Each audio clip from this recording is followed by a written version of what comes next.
book haul, baby.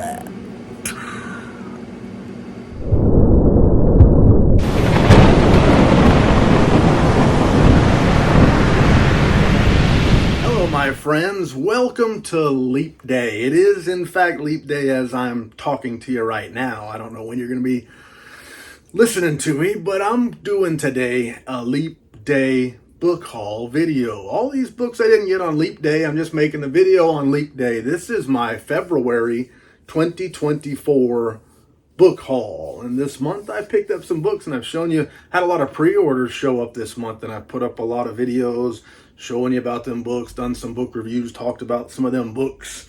But there are a lot of other books that I've gotten. I don't know, a lot, 8, 10, something like that. We'll see. Keep track yourself if you're interested. There's other books I got throughout the course of the month that I would also like to show you. Not necessarily fancy limited editions or signed or things like that, but just other books I picked up, either A, to read, or 2, to add to the collection, or Z, just for other reasons in which nothing comes to mind right now. And I also got a special guest who's going to show you one that he's picked up, and a little bit of a story about that one as well. But to get started, this book came in the mailbox from Amazon.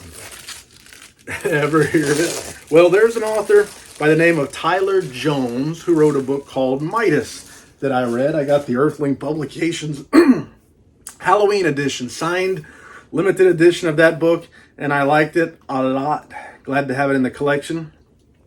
But I also follow the Tyler Jones on the Facebook, and Tyler Jones talked about this novella, I guess it would be a novella, that was being released suddenly called Strider, one that I have not read, but the artwork on the front looks so good. And he posted a link on the Facebook. Tyler Jones, check him out if you're interested in the Facebook or whatever else. Go check him out. And the book was $4.99 on Amazon, so I had to jump in and buy it. It's a trade softcover and it is a novella, but the price was right. And I really liked Tyler Jones' Midas. So he's an author that I need to do more reading from. And he also sells signed books on his website, and I recommend checking him out there as well. You could probably get a signed copy of Strider, as well as plenty of others from Tyler Jones on his website. Just look him up. Next up was a book that I bought. It's kind of got a long story. This is a book that I first heard about when a publisher called Fantasia Press started back up again after many years of being a dormant publishing or a closed up publishing company. They make signed limited edition books, and they came back last year and said, hey, we're back in black. They're back in action, and their 50th book was going to be titled Mickey 7. I'd never heard of it. There's lots and lots of books that I've been buying and looking for and things like that, and I didn't go get it right away. But I was on YouTube, and I stumbled into a video by a very nice lady, and she talked highly of this book.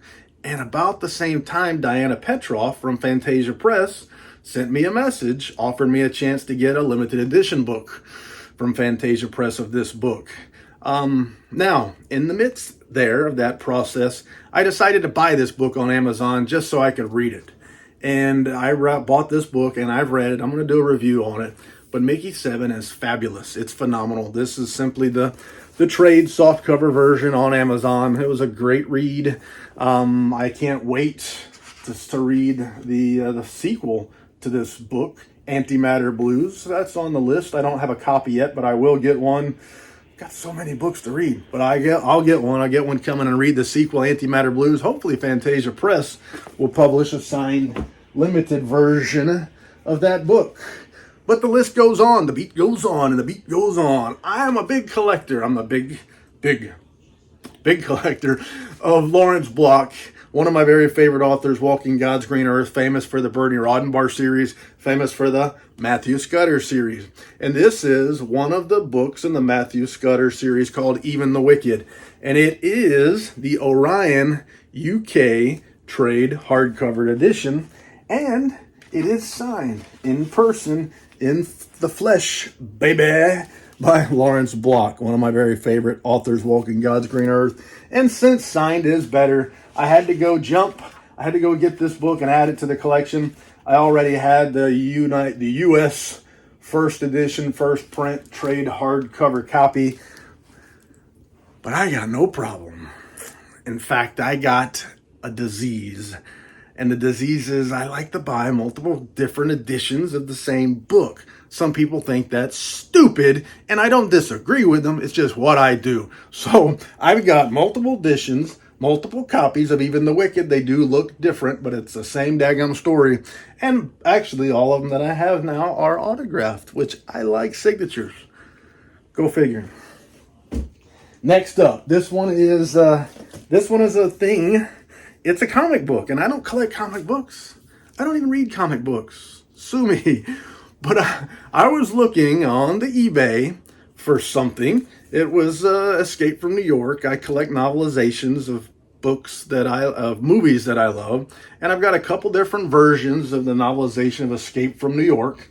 I'm also a big fan of Big Trouble in Little China. Big fan. Kurt Russell, all that stuff.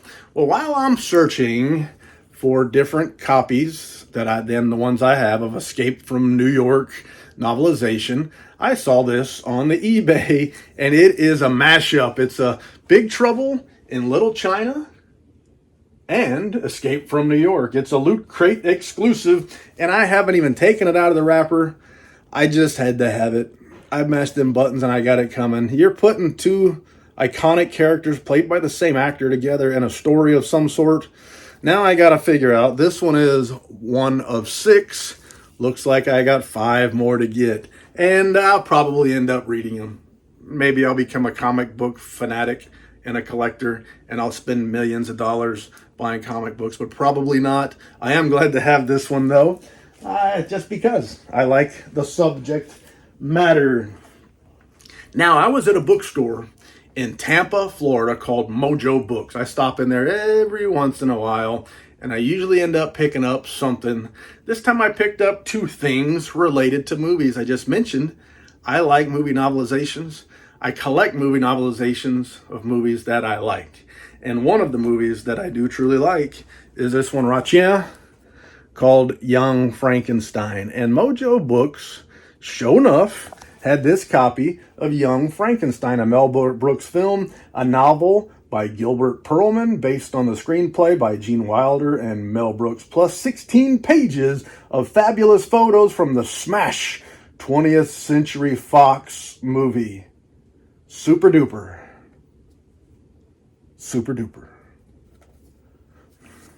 Putting on the Ritz. But there it is. I collect movie novelizations. Really glad to be able to get this and add it to the collection. It's nice when you stumble into something that I want and it's cheap enough to buy. And I'm looking in here. It says first special printing, January of 1975.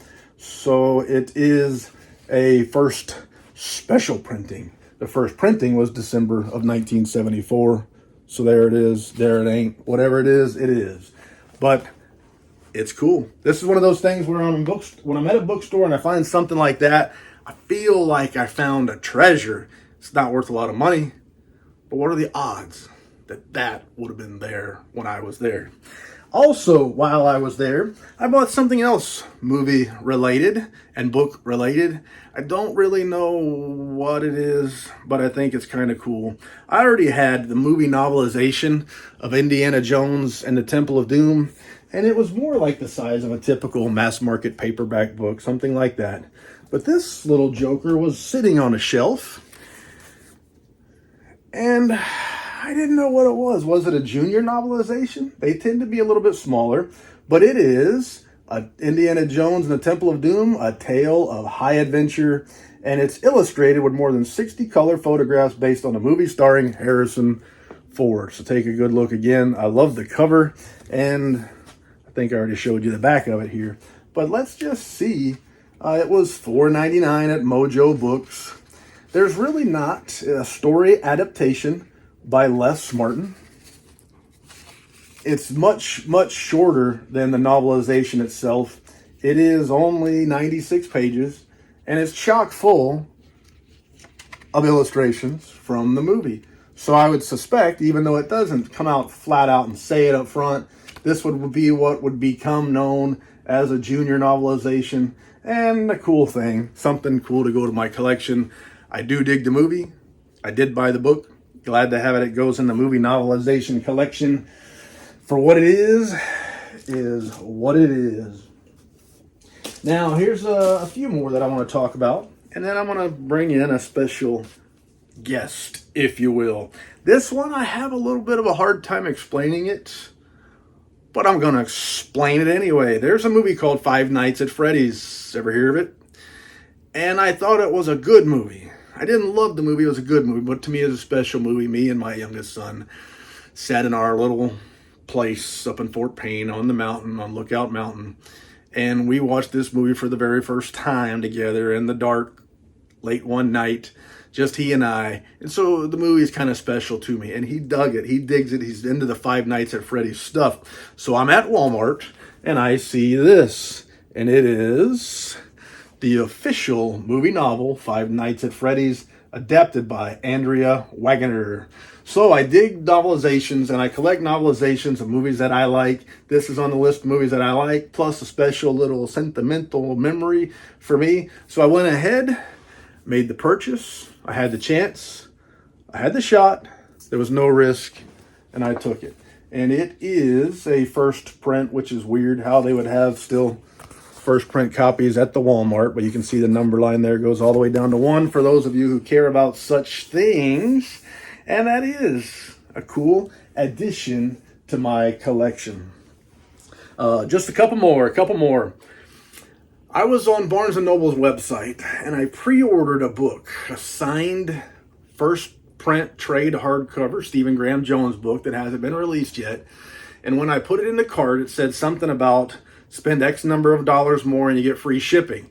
And I said, dude, why would I spend money on shipping when I could spend the same money on a book and then not pay for shipping? So I'm in. I went to searching, and I stumbled into this, another novelization. This one is Conan the Barbarian.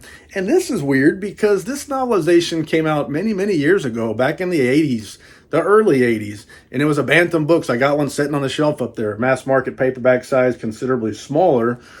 But it seems as though Titan Books' heroic signature has re-released at least this one, movie novelization, Conan the Barbarian by L. Sprague de Camp and Lynn Carter, based on a screenplay by John Milius and Oliver Stone. So I figured I would rather pay the money and get this book than pay the money and get shipping. So I get shipping and the book. It seems like a whole lot better deal. And this is first print, even though this book was originally published a long, long time ago, back in 1982 or 83, actually. But neat little addition to my collection, the official motion picture adaptation, Conan the Barbarian, the movie that put Arnold Schwarzenegger on the map. The 80s icon of action.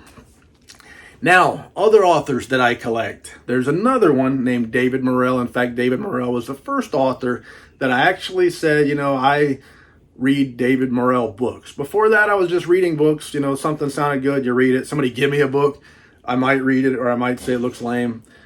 Things like that. I would read books based on what they seemed like they would be about. And then I read a David Morel book, and then I started reading more and more and more and more. I was reading David Morel books. Also, one of the first authors that I collected when I decided, hey, I read a lot of books and I collect things. Why don't I have a book collection? He was one of those at the beginning. It was maybe, I think, 3 authors I collected to start with, and he was one of the 3.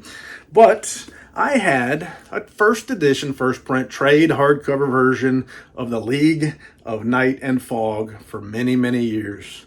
But it wasn't signed. And I had a chance to get a signed copy of the book, The League of Night and Fog, and I took it.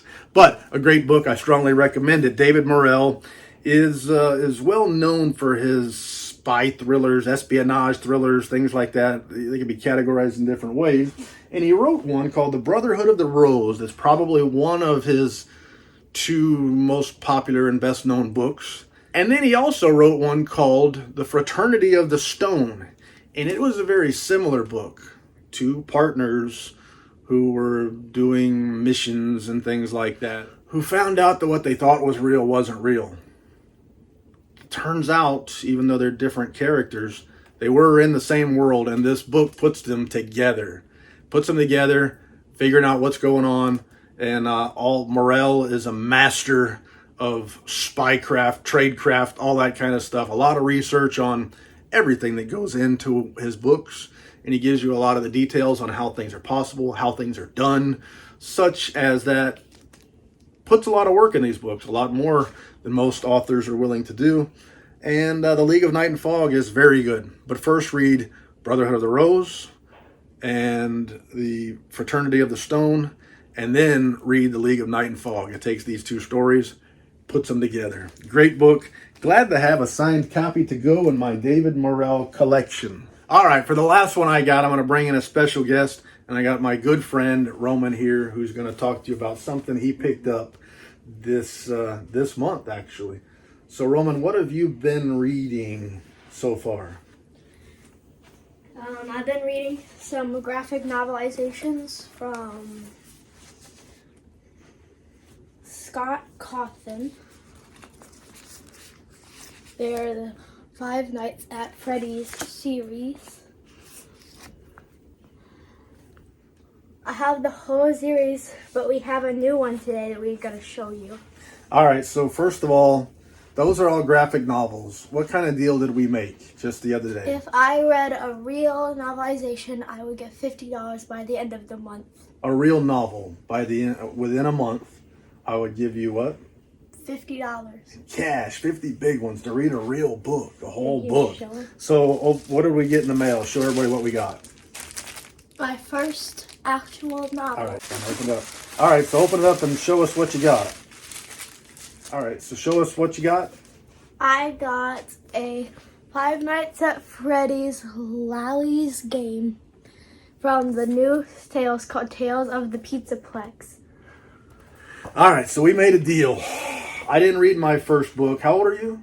11. 11. I didn't read my first book until I was about 13, and it was forced upon me in school, so I'm forcing it upon you with a reward. And this one is it's an actual novel. It's not pictures like all the other ones. It's a real book. I let Roman pick something that he wanted to read, so he's going to be reading this book, which is 230 something pages. And I offered him the deal, and Roman said, "Challenge what? What'd you say?" Challenge accepted. Boom! So challenge accepted.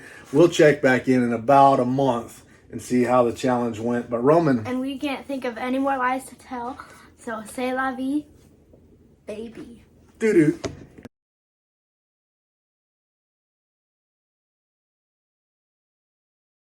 You're beautiful.